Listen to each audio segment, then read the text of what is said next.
주신 하나님 말씀은 신명기 29장 22절에서 29절 말씀입니다.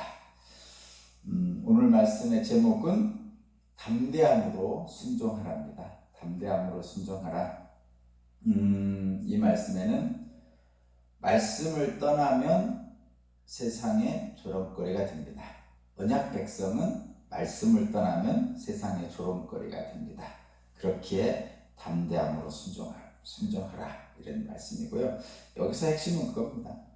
주님의 것이 있고 우리의 것이 있는데 우리의 것을 담대하게 순종하다 보면 주님의 것에 이르게 되는 거죠.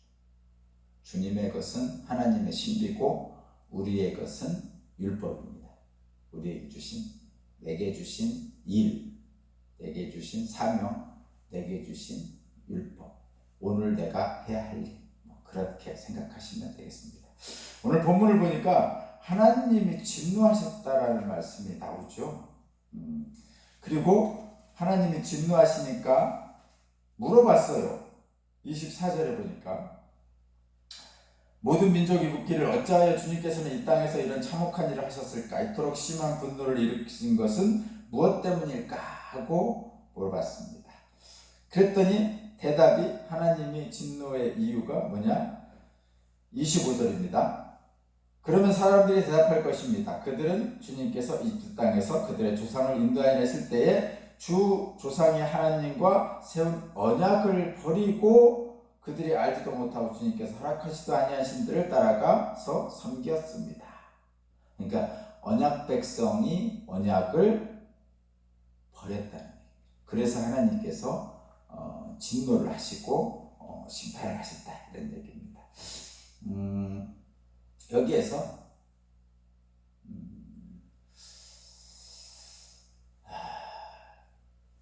왜 안 지켰을까요? 왜 언약 백성이 하나님과 약속을 했잖아요. 하나님과 약속, 언약, 너희는 나의 백성이 되고 나는 너희의 하나님이 되리라 라는 언약을 하셨어요. 하나님하고 인간하고.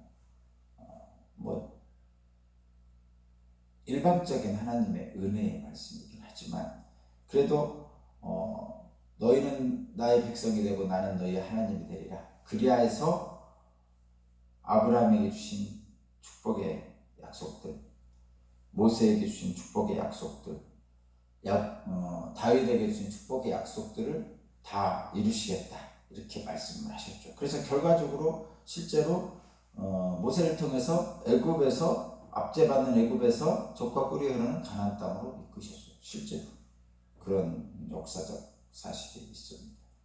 그럼에도 불구하고 왜 언약을 버렸을까요? 왜 인간들은 하나님과의 약속을 지키지 않습니까? 기본적으로는 그런 거하고 비슷합니다. 단순하게 얘기하면 왜 사람들은 법을 어길까요? 법을 어기는 이유. 왜 사람들은 학생들 얘기하면 왜 학생들은 규칙을 위반할까요? 물론 많은 학생들이 규칙을 다 지키죠. 그리고 또 많은 사람들이 법을 지킵니다. 그런데 그런 생각을 좀 하죠. 법을 안 지키고도 당당한 사람들, 또 규칙을 어기고도 당당한 학생들이 있습니다. 그런데 잘 생각해 보면 우리들 마음속에는 규칙을 어기고 싶은 생각이 있죠. 법을 좀 피해서 살고 싶은 생각이 있습니다. 그렇죠. 법이나 규칙이나 이런 것들은 좀 제한하는 거잖아요. 뭔가를 제한하는 겁니다. 인간에게는 하나님의 형상대로 지음받은 자이기 때문에 본질적으로 자유를 추구하게 되어 있어요. 자유. 근데 누군가가 제한을 하면 거기에 대한 반발심이 있게 되어 있습니다. 근데 이 자유는 온전한 자유가 아닙니다. 우리 인간들에게. 왜냐하면 하나님이 주신 에덴 동산에서는 온전한 자유를 누릴 수가 있었지만 하나님을 등지고 있는 이 땅에 사는 죄인들은, 쫓겨난 죄인들은 자유를 갈망하지만 온전하게 자유를 누리지 못합니다. 그래서 자유를 주었음에도 불구하고 자유가 불편하고, 한편으로는 불편하고, 또 억압하고 압제하는, 제한하는 것들에 대해서는 자유를 갖겠다고 대항하고, 그러니까 자유가 없을 땐 자유를 갖고 싶고 자유를 주어지면 자유가 부담스럽고, 그것이 우리 죄인들의 어떤 이 땅에 사는 죄인들의 안타까움이죠. 뭐 죄성이라고 보셔도 됩니다. 그러니까 근본적으로 안 지키는 이유는 그렇습니다. 내 생각과 하나님 생각이 다르면 내 생각이 더 좋아 보이는 거죠. 그래서 자기 소견대로 행하는 겁니다. 스스로 생각하기를 하나님의 뜻은 불분명하고 애매하거든요. 결과가 나오는 데 대해서. 하나님의 뜻은 불분명하고 애매합니다. 사랑하라. 불분명하죠. 내게 이게 유익이 되는지 내게 복이 되는지 불분명합니다. 용서하라, 포용하라, 관용하라, 불분명하죠. 내게 이익이 되는지가 불분명하고 또 애매합니다. 내 생각에는 확실하죠. 이게 내 생각에는 내가 생각하는 대로 하면 내게 유익하다고 확실하게 생각을 하죠. 그렇기 때문에 하나님 말씀을 지키기가 쉽지 않습니다. 율법인데. 근데 오늘 말씀이 이제 제목이 담대하게 순종하라는데, 비록 다 알 수는 없지만 담대하게 순종하라는 거죠. 이 담대하게라는 것은 다 알 수는 없지만 하나님을 신뢰하는 마음으로 나아가는 겁니다. 이 말하자면 이 담대함은 하나님을 경외하는 데서 나오는 말입니다. 담대함이라는 것. 하나님을 경외한다는 것은 나보다 하나님이 크고 놀라우신 분이라는 것을 인정하는 거죠.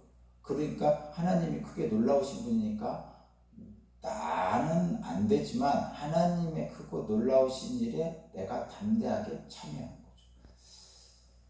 베드로가 예수님이 바다 위에서 부르실 때 주여 나를 오라 하십시오. 그리하면 내가 가겠습니다 하고 실제로 바다 위에 뛰어든 것, 그것을 담대함이라고 하죠. 베드로 스스로는 바다 위를 걸을 수가 없습니다. 그러나 주님이 오라 하시니까 뛰어내리는 거죠. 물론 현실에서 자꾸 이런 일 하면 안 됩니다. 10층에서 주님이 날 구해주실 거야 하고 뛰어내리면 죽습니다. 그거는 담대한 게 아니라 무모한 거죠. 담대함은 하나님의 말씀에 순종할 때 가능한 거죠. 순종은 그래서 무모한 거 아닙니다.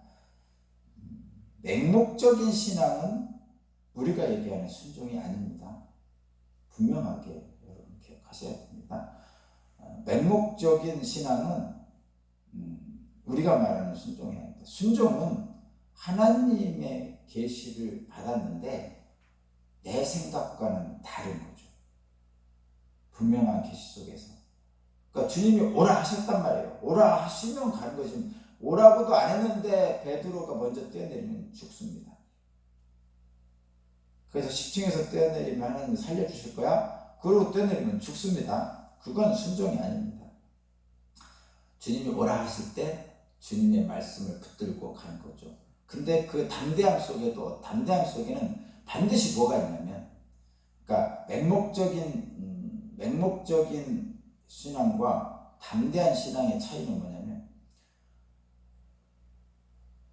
담대한 신앙은 주님이 오라 하신 거죠. 그런데 바다를 보니까 무서운 겁니다. 무섭고 불안하죠. 그렇지만 주님이 오라 하셨다는 말씀을 분명히 들었습니다. 그래서 나는 무섭고 두렵지만 바다에 뛰어든 거죠, 베드로가. 그리고 주님만 바라보고 갑니다. 주님만 바라보고 갑니다. 그러다가 주변의 파도와 바람을 보는 순간 그 무섭고 불안한 것이 주님을 바라보는 것보다 더 커져서 바다에 빠지는 거죠. 자, 그 차이입니다. 시층에서 하나님이 나를 도와주실 거야 라고 맹목적인 신앙을 하는 거에는 두려움이 없습니다. 불안이 없어요. 그건 맹목적인 신앙입니다. 담대한 신앙은 내 속에 두려움과 불안이 있습니다. 없는 것이 신앙이라고 자꾸 얘기하는 분들이 있는데 그것은 모르고 하는 말씀이고, 담대한 신앙은 두려움과 불안이 있습니다. 그렇지만 주님이 나를 오라 하시는 그 말씀의 크기가 너무 커서 나를 버리는 거죠. 자기를 포기하고 자기 십자가를 지고 예수를 따르는 거죠. 너무나 크기 때문에. 그러나 그 안에는 불안함, 두려움이 있습니다. 불안함, 두려움이 있는 것이 담대한 신앙이고 없는 것이 맹목적 신앙입니다. 10층에서 뛰어내리면 안 됩니다. 그래서 다 할 수는 없지만 담대하게 순종해야 하는 것이죠.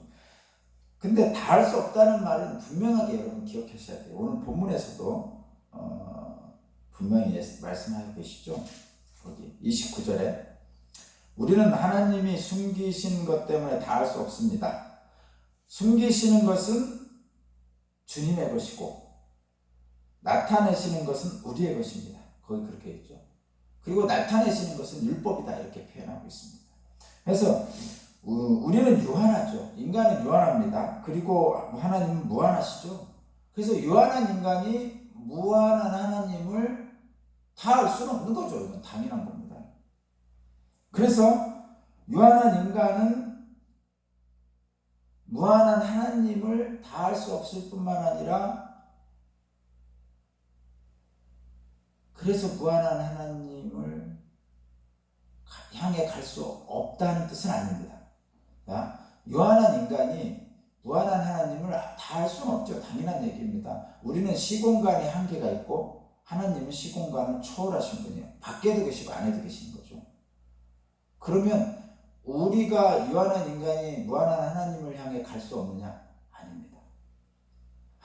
유한한 인간이 무한한 하나님을 다 알 수는 없지만 유한한 하나님이 무한한 하나님을 향해 갈 수 있습니다. 그것을 폴 틸레이라는 신학자가 유한이 무한을 품을 수 있다 이렇게 표현합니다.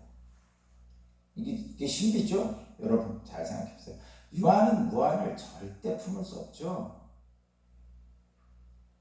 자연의 법칙에 의하면 절대 품을 수 없고 어떻게 유한이 무한을 품습니까? 당연히 무한 안에 유한이 있는 것이죠. 그런데 하나님의 신비는 그래서 신비죠. 인간의 과학으로는 설명이 될 수 없는 거예요. 유한이 무한을 품을 수 있습니다. 언제? 크로노스적인 과학이 아니고 카이로스의 시간대에 품을 수 있습니다. 그 카이로스적인 시간대가 바로 예수님이 십자가에 죽으셨다가 부활하는 거죠. 어떻게 인간이 부활합니까? 자연 법칙에 의하면 유한한 인간이 못합니다. 근데 이 유한한 인간인 예수께서 부활이라는 무한을 품으신 거죠. 그래서 우리는 예수의 죽음과 부활이라는 것을 알게 되는 겁니다. 유한한 인간이 무한하신 하나님을 다 알 수 없습니다. 감추어진 일이 하나님의 신비죠. 말하자면 부활입니다.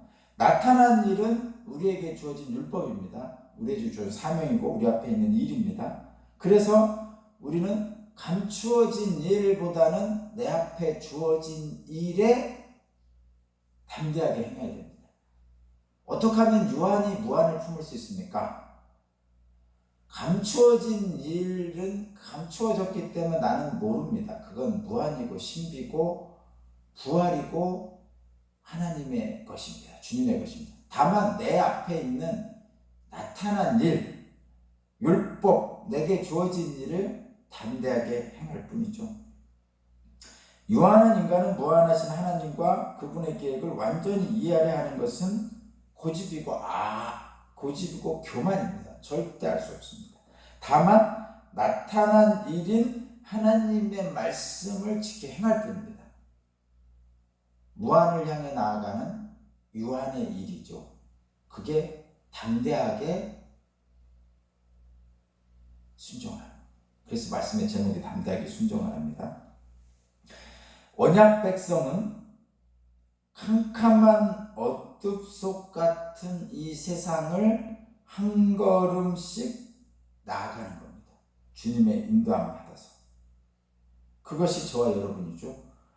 자, 다시 한번. 유한이 무한을 어떻게 품었습니까? 예수님께서 본인에게 주어진 나타난 일들, 율법을 다 행하시는 십자가로 일로 인해서 예수님의 사명을 하셨죠. 그것이 유한의 일이고 나타난 일입니다. 그것을 통해서 감추어진 일인 주님의 일, 하나님의 일인 부활을 품은 것이죠. 카이로스 때죠, 이게. 카이로스. 자, 저와 여러분은 이 세상을 살아갈 때 아무것도 보이지 않는, 한 치 앞도 보이지 않는 때가 많이 있죠. 실제로 내일 일을 모릅니다. 그리고 우리에게 주어진 일 속에서 많은 아픔들도 있고, 그래서 한 치 앞도 한 치 앞도 알 수 없는, 보이지 않는 그런 세상을 살고 있습니다. 그렇죠. 누가 코로나19로 세상이 이렇게 될 줄 알겠어요? 몇 개월 전만 해도. 근데 지금은 그렇게 달라졌죠. 그런데 우리가 담대하게 순종하라는 이 유한이 무한을 품을 수 있는 신비 안으로 우리가 들어가기 위해서는 한 치 앞도 보이지 않을 때 우리의 인생에서 그렇더라도 한 걸음은 내디딜 수 있어요. 여러분 삶에서 살펴볼 때 한 치 앞도 보이진 않지만 그래도 한 걸음은 내디딜 수 있습니다. 실제로. 한 걸음. 그러면 그 한 걸음을 내딛을 수 있는 것을 주님을 생각하면서 담대하게 한 걸음 내딛으면, 한 걸음 내딛잖아요? 그럼 그 다음 걸음도 내딛을 수 있습니다. 정말이에요. 근데 그렇게 한 걸음, 그리고 그 다음 걸음, 그 다음 걸음 이렇게 내딛다 보면 어느 순간에 목적지에 도달해 있습니다. 그것이 순종의, 담대한 순종의 신비고 하늘의 신비입니다. 그것이 언약 백성이 나아가는 길입니다. 오늘 주어진 일, 오늘 주어진 말씀에 담대하게 순종으로 나아갈 때 하나님이 우리와 함께 하시기 때문에 우리는 하나님의, 무한하신 하나님의 신비를 품을 수 있습니다. 저와 여러분이 오늘 그런 일들이 일어나기를 소망하고요. 함께 나아갑시다. 기도드립니다. 예수님을 통해서 우리에게 새로운 길을 보여주셨습니다. 언약 백성으로서 살아야 하지만 그렇지 못한 우리의 모습 속에서 말씀을 떠나 세상의 조롱거리가 되고 성령의 근심거리가 된 오늘날 저와 여러분, 교회 공동체를 불쌍히 여기시고 하나님 아버지의 그 가슴 아픈 사랑을 담아 오늘도 우리 오산교회 모든 교우들과 하나님을 믿고 따르고자 하는 모든 사람들에게 담대하게 한 걸음씩 순종할 수 있도록 주님 동행하여 주시고, 그래서 끝내는 유한인 인간이 무한인 하나님을 품는 놀라운 신비 가운데로 이끌어 주옵소서. 감사드리며 예수 그리스도 이름으로 기도합니다. 아멘.